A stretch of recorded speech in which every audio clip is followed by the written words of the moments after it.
अस्सलामु अलैकुम वरहमतुल्लाहि वबरकातुहू। प्यारे दोस्तों, कल के सबक में हमने सीखा कि हम तख्ती नंबर 1, 2 और 3 को कैसे पढ़ें। तख्ती नंबर 1 में हमको बताया गया है कि तख्ती नंबर 1 में जो लफ्ज है वो सब मुफर्रदात है, अलग अलग है, अलिफ अलग, बा अलग, ता अलग। तख्ती नंबर 2 में भी उनको ये बताया गया है कि मुरक्कबात लफ्ज किसे कहते हैं, मिले हुए लफ्जों को मुरक्कबात कहते हैं। तख्ती नंबर 3 में हमको समझाया गया, बताया गया कि तख्ती नंबर 3 जबर जेर पेश को हरकत कहते हैं। जबर जेर पेश को जल्दी पढ़े, थोड़ा सा भी ना खींचे, जरा सा भी नहीं। अलिफ हमेशा खाली होता है, जो अलिफ खाली ना हो वो हमजा है। जबर की आवाज ऊपर को जाती है, ये हमने तख्ती नंबर 3 में सीखा। तो उसमें एक चीज ये है कि अलिफ हमेशा खाली होता है, जो अलिफ खाली ना हो वो हमजा है। समझ में आ रहा ना? ये अलिफ खाली है, अलिफ खाली होता, बिल्कुल बात ऐसा खाली है। अब इस पर अगर जबर आ जाए या जेर आ जाए या पेश आ जाए तो ये जो अलिफ खाली ना हो वो हमजा है। जबर की आवाज ऊपर को जाती है। अब चलते दोस्तों हम तख्ती नंबर 4 की तरफ। तख्ती नंबर 4 में हमको बताया गया है कि हुरूफे मद्दा। तख्ती नंबर 4 है हुरूफे मद्दा। हुरूफे मद्दा कितने हैं? 3 है। शाबाश। हुरूफे मद्दा 3 है। अलिफ या वाव, अलिफ या वाव, अलिफ या वाव। अब ये हुरूफे मद्दा 3 है, अलिफ या वाव। तो अब क्या करना है, इन तीनों को खींचकर पढ़ना है। कितनी देर, कितना खींचकर पढ़ना है? एक अलिफ की मिकदार इन तीनों को क्या करेंगे, खींचकर पढ़ेंगे। अलिफ या वाव। अभी इसमें से हुरूफे मद्दा जो है 3 है, अलिफ है, या है, वाव है। अभी जो सबक हमको है वो इसका है अलिफ का, कि हम अलिफ के जहाँ पे हुरूफे मद्दा है, अलिफ है, उसको हम कैसे पढ़े। हुरूफे मद्दा कब होता? अलिफ से पहले जबर हो, जैसे कि बा अलिफ जबर बा। अलिफ से पहले बा पर जबर है, अलिफ मद्दा होगा। अलिफ मद्दा को एक अलिफ के बराबर खींचकर पढ़ेंगे, जैसे बा अलिफ जबर बा।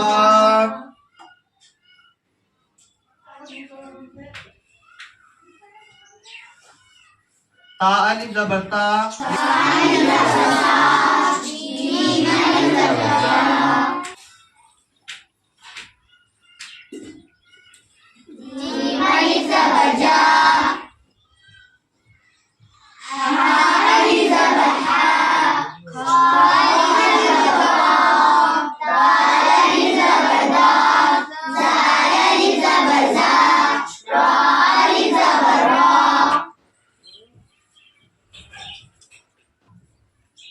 हुरूफे मद्दा 3 है, अलिफ या वाव। इन तीनों को एक अलिफ के बराबर खींचकर पढ़ेंगे, जैसे हमजा अलिफ जबर आ, बा अलिफ जबर बा। अब यहाँ पे बा अलिफ जबर बा है, ये ता अलिफ जबर ता है। अब इसको समझना ये है कि अलिफ से पहले अगर जबर हो तो अलिफ मद्दा होता, और ये जो है इसका हिजरा है कि अलिफ से पहले बा पर जबर है, अलिफ मद्दा होगा। अलिफ मद्दा को एक अलिफ के बराबर खींचकर पढ़ेंगे, जैसे बा अलिफ जबर बा। अलिफ से पहले ता पर जबर है, अलिफ मद्दा होगा। अलिफ मद्दा को एक अलिफ के बराबर खींचकर पढ़ेंगे, जैसे ता अलिफ जबर ता। अलिफ से पहले सा पर जबर है, अलिफ मद्दा होगा। अलिफ मद्दा को एक अलिफ के बराबर खींचकर पढ़ेंगे, जैसे सा अलिफ जबर सा। इस तरीके से ये अलिफ का हो गया। अलिफ को हमको किस तरीके से पढ़ना है ये हमारे समझ में आ गया। अब हम समझेंगे कि या को किस तरह पढ़ना है और वाव को किस तरह पढ़ना है ये हुरूफे मद्दा ही, लेकिन इनको अलग अलग तख्तियों में दिया गया। अब हम या मद्दा की तख्ती को पढ़ेंगे। ये है अलिफ या वाव। इसमें से हम अलिफ को कैसे पढ़ना है ये तो हम सीख गए, ठीक है। कि अलिफ को कैसे पढ़ना है ये हमने देख लिए कि हमको किस तरीके से अलिफ को पढ़ना है। अब बारी है या की, कि हमको या को किस तरीके से पढ़ना है। हम इसको भी खूब अच्छी तरीके से समझ ले कि या को इस तरह पढ़ना है कि या जिस पर जज़म हो और उससे पहले जेर हो, थोड़ा खींचे और मालूम पड़े। या जिस पर जज़म हो और उससे पहले जेर हो, थोड़ा खींचे और मालूम पड़े। जैसे कि यहाँ पे है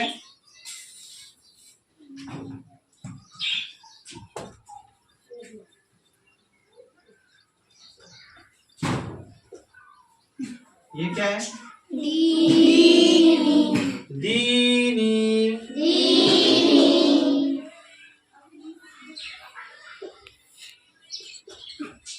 ये क्या है?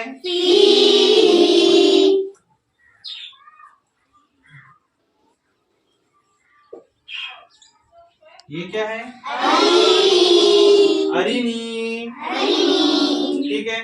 अब हमने या की तख्ती में जो पढ़े ऊपर कि या जिस पर जज़म हो और उससे पहले जेर हो, या जिस पर जज़म हो उससे पहले थोड़ा खींचे और पढ़े, यानी इसको भी एक अलिफ के बराबर खींचना है कि या साकिन। अब इसका हिजरा, या साकिन से पहले दाल के नीचे जेर है, या मद्दा होंगी, या मद्दा को एक अलिफ के बराबर खींचकर पढ़ेंगे। जैसे दाल या जेर दी। हम अगर अपने घर में अपने बच्चों को याद करा रहे हैं ये सबक, तो उनको ये हिजरा याद कराना हमारे लिए जरूरी है ताकि वो अच्छी तरह समझ जाए कि या साकिन से पहले दाल के नीचे जेर है। या साकिन क्या है सबसे पहले इसको समझना है। या तो ये है और साकिन ये है जो ऊपर इस तरीके से है, ये राउंड में जो है इस तरीके से जो है ये साकिन है, और इसका दूसरा नाम जज़म भी है। साकिन का दूसरा नाम क्या है? जज़म। और ये या और ये साकिन, तो इस तरीके से यहाँ पे बोलना है कि या साकिन से पहले दाल के नीचे जेर है, या साकिन से पहले दाल के नीचे जेर है, या मद्दा होंगी, या मद्दा को एक अलिफ के बराबर खींचकर पढ़ेंगे। जैसे दाल या जेर दी। फिर उसके बाद या साकिन और है, तो या साकिन से पहले नून के नीचे जेर है, या साकिन से पहले ये नून के नीचे जेर है, या मद्दा होंगी, या मद्दा को एक अलिफ के बराबर खींचकर पढ़ेंगे। जैसे नून या जेर नी दीनी।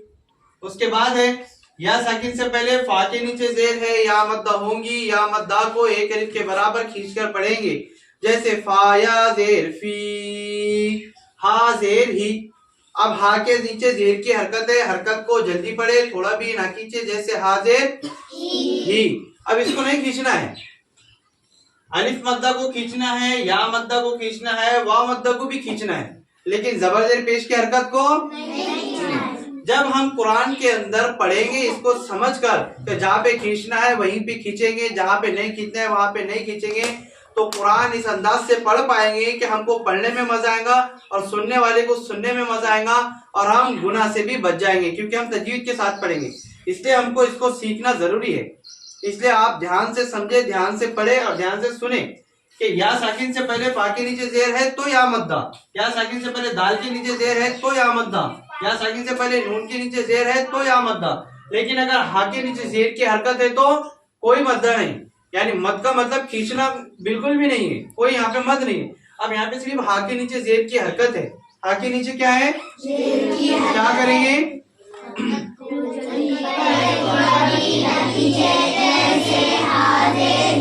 जी, हा के नीचे जेर की हरकत है, हरकत को जल्दी पढ़े, थोड़ा भी ना खींचे। जैसे हाजिर ही। इसी तरीके से ये हमजा, अब हम इसको हमजा क्यों बोल रहे? शाबाश, इसके ऊपर जबर की हरकत है। अगर ये मैंने अभी क्यों लगाया इसके ऊपर जबर, ताकि मुझे आपको बताना था, मुझे आपको ये बताना था कि ये अलिफ हमेशा खाली होता है। पहले ये खाली था तो अलिफ था, लेकिन अब इसके ऊपर जबर की हरकत लगी। अब हमजा के ऊपर जबर की हरकत है, हरकत को जल्दी पढ़े, थोड़ा भी ना खींचे। जैसे हमजा जबर आ।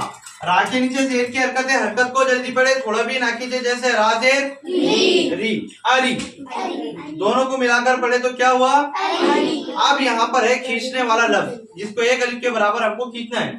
या साकिन से पहले नून के नीचे जेर है, या मद्दा होंगी, या मद्दा को एक अलिफ के बराबर खींचकर पढ़ेंगे। जैसे नून या जेर नी अरिनी अरिनी। बहुत सारे लोग बोलते हैं अरीनी। अब कुरान पढ़ते वक्त में ये चीज अच्छी नहीं लगती, इसलिए क्या करना है कि जहां पे खींचना है वहीं पे खींचना। जहां पे तो अरीनी ये सही है, अरीनी ये सही नहीं है। अब ये या मद्दा का भी हम समझ गए अल्हम्दुलिल्लाह। अल्लाह की जात से उम्मीद है कि आप लोगों के समझ में आया होगा। अगर कोई चीज आपके नहीं समझ में आती है तो आप हमको कमेंट करके बताएं कि ये चीज हमारे समझ में नहीं आई, हम इंशाल्लाह इस पर स्पेशल वीडियो बनाकर आपको समझाएंगे। अब हम समझ रहे वाव मद्दा को। तख्ती हुई है तख्ती नंबर 4, जिसमें हमको बताया गया कि उर्फे मद्दा 3 है। उर्फे मद्दा कितने हैं? 3। अलिफ या वाव। अलिफ या वाव, जिसमें से अलिफ को हम समझ गए कि अलिफ मद्दा कब होता, या को हम समझ गए कि या मद्दा कब होता। अब बारी है हमारी वाव को समझने की कि वाव मद्दा कब होता। अब वाव मद्दा कब होता, वाव जिस पर जज़म हो और उससे पहले पेश हो। क्या हो? पेश हो। वाव जिस पर जज़म हो और उससे पहले पेश हो। क्या करेंगे? थोड़ा सा, मतलब थोड़ा से मुराद कितना होगा? एक अलिफ के बराबर। वाव जिस पर जज़म हो और उससे पहले पेश हो, थोड़ा खींचे और मारूफ पढ़े, यानी उसको एक अलिफ के बराबर हमको क्या करना है? खींच कर पढ़ना है। अब जैसे कि ये उसकी मिसाल,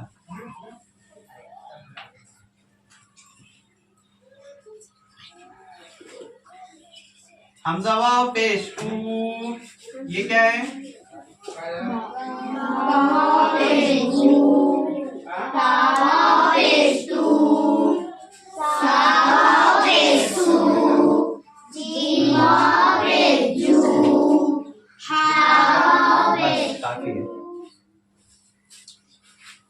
वाव जिस पर जज़म हो और उससे पहले पेश हो, थोड़ा खींचे और मारूफ पढ़े। जैसे हमजा वाव पेश ऊ, बा वाव पेश बू, ता वाव पेश तू।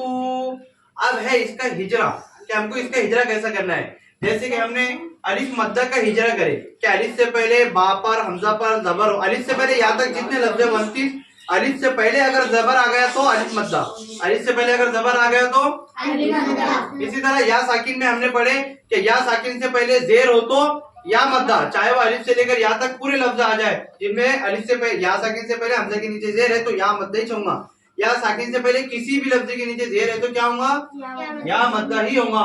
इसी तरह वाव साकिन से पहले हमजा पर पेश हो, बा पर पेश हो, ता पर हो, सा पर हो, जीम पर हो, या तक पेश हो। कब? वाव साकिन से पहले। वाव साकिन किसको बोल रहे हैं हम यहाँ पे? ये वाव है और यह वाव के ऊपर साकिन है। जैसा या है और या के ऊपर ये साकिन है, इसी तरीके से ये वाव और वाव के ऊपर साकिन। बात समझ में आई? ये वाव और वाव के ऊपर साकिन, ये वाव वाव के ऊपर साकिन, ये वाव वाव के ऊपर साकिन। साकिन का दूसरा नाम साकिन का दूसरा नाम जज़म। वाव साकिन, वाव साकिन से पहले रख दो, वाव साकिन से पहले हमजा के ऊपर पेश है, वाव मद्दा होंगी, वाव मद्दा को एक अलिफ के बराबर खींचकर पढ़ेंगे। जैसे हमजा वाव पेश ऊ, एक अलिफ के बराबर। वाव साकिन से पहले बा के ऊपर पेश है, वाव मद्दा होंगी, वाव मद्दा को एक अलिफ के बराबर खींचकर पढ़ेंगे। जैसे अब आप करो इसका हिजरा।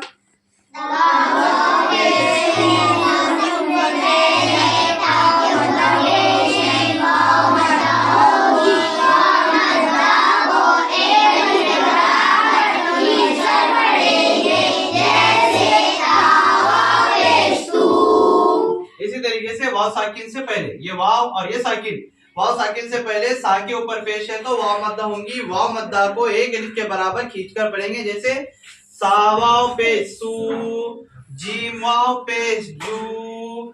अब हम कोई एक ऐसा लफ्ज लेंगे जिसके अंदर अलिफ मद्दा भी हो, या मद्दा भी हो और वाव मद्दा भी हो, जिसको समझना हमारे लिए आसान हो, चाहे वो एक लफ्ज में ना हो तो दो में। ठीक है,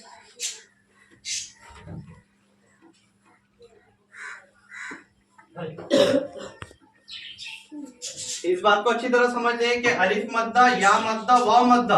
अब हम इन तीनों को एक ही जगह एक ही जुमले में लाने वाले हैं।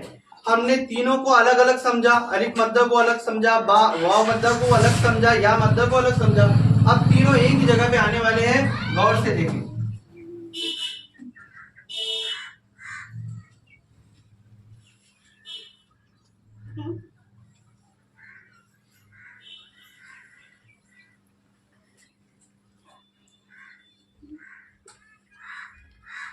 दिखाई दे रहा है साफ साफ बोर्ड पे?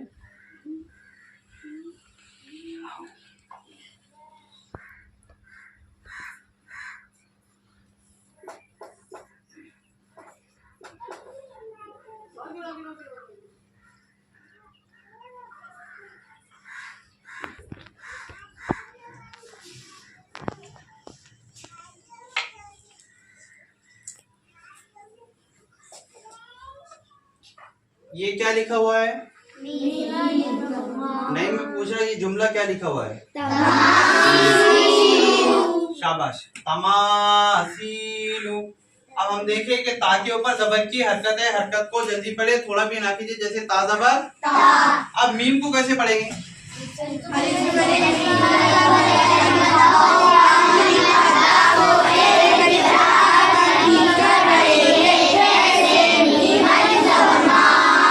ठीक है, आप हो सकता है आप लोगों की आवाज में उसमें समझ में ना आया मोबाइल में, मैं बता देता हूँ।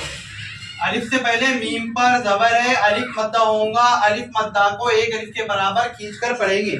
जैसे मीम अलिफ जबर मा, तमा। ये यहाँ से जो है हमने अलिफ को लिए, ये आ गया अलिफ। मीम, अलिफ से पहले मीम पर जबर है तो अलिफ मद्दा, तमा। अब यहाँ से या साकिन से पहले सा के नीचे जेर है, ये क्या है?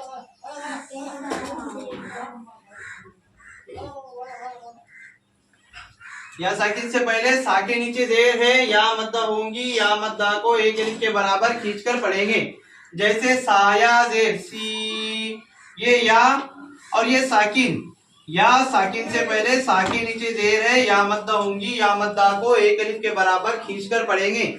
जैसे साया जेर सी, तमासी। अभी या मद्दा भी इसमें आ गया, ठीक है, ये या मद्दा इसमें, ये या मद्दा यहाँ पे आ गया। अब वाव मद्दा के लिए हम लेंगे इधर से कारूनु को।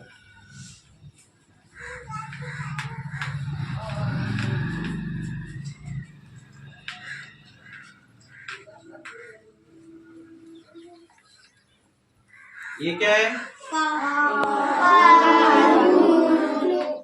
एक आवाज में बोले, कारूनु। अलिफ से पहले काफ पर जबर है, यही अलिफ मद्दा जो है, अलिफ से पहले काफ पर जबर है, अलिफ मद्दा होगा, अलिफ मद्दा को एक अलिफ के बराबर खींचकर पढ़ेंगे। जैसे काफ अलिफ जबर का, उसके बाद है वाव मद्दा। अब ये वाव मद्दा यहाँ से, ये वाव मद्दा, वाव साकिन से पहले रा के ऊपर पेश है, वाव मद्दा होंगी, वाव मद्दा को एक अलिफ के बराबर खींचकर पढ़ेंगे। जैसे रावा पेश रू, कारू, नून पेश नु, कारूनु। नून के ऊपर पेश की हरकत है, नून को नहीं खींचना है, नून के ऊपर पेश की हरकत है, हरकत को जल्दी पढ़े, थोड़ा भी ना खींचे। अलिफ हमेशा खाली होता है, जो अलिफ खाली ना हो वो हमजा है। जबर की आवाज ऊपर को जाती है, पेश की आवाज आगे को जाती है। इस तरीके से आज हमने ये सीखा, अलिफ मद्दा, या मद्दा, वा मद्दा। तख्ती नंबर 4, तख्ती नंबर 4 के बाद में जो अलिफ मद्दा है, या मद्दा है, वा मद्दा है, वो भी हमने तख्ती नंबर 4 के अंदर ले लिए। इसके आगे का सबक इंशाल्लाह हम फिर कल लेंगे। इसी तरीके से आप हमारे साथ जुड़े रहे और वीडियो को लाइक फॉलो करने की कोई जरूरत नहीं, बस आप इस पर सीख जाइए, हमारे लिए काफी है। यही बात मैंने पिछले वीडियो में भी आपसे कही थी। हाँ, ये है कि शेयर जरूर करें ताकि आपके दोस्त अहबाब जिनके अंदर सीखने की तड़प हो, जो सीखना चाहते, बचपन में किसी वजह से, काम कारोबार की मशगूलियत की वजह से, ये दीगर चीजों की वजह से पढ़ाई के अंदर ध्यान नहीं था, उस वजह से, कुन जहन थे उस वजह से, या टाइम नहीं था उस वजह से, चाहे जिसी भी वजह से उनकी पढ़ाई नहीं हुई, लेकिन आज उनको अफसोस है इस बात का, आज वो सीखना चाहते हैं, तो ये वीडियो उनके लिए है। आप उन तक इस वीडियो को जरूर पहुंचाएं। जज़ाकल्लाह, अस्सलाम वालेकुम।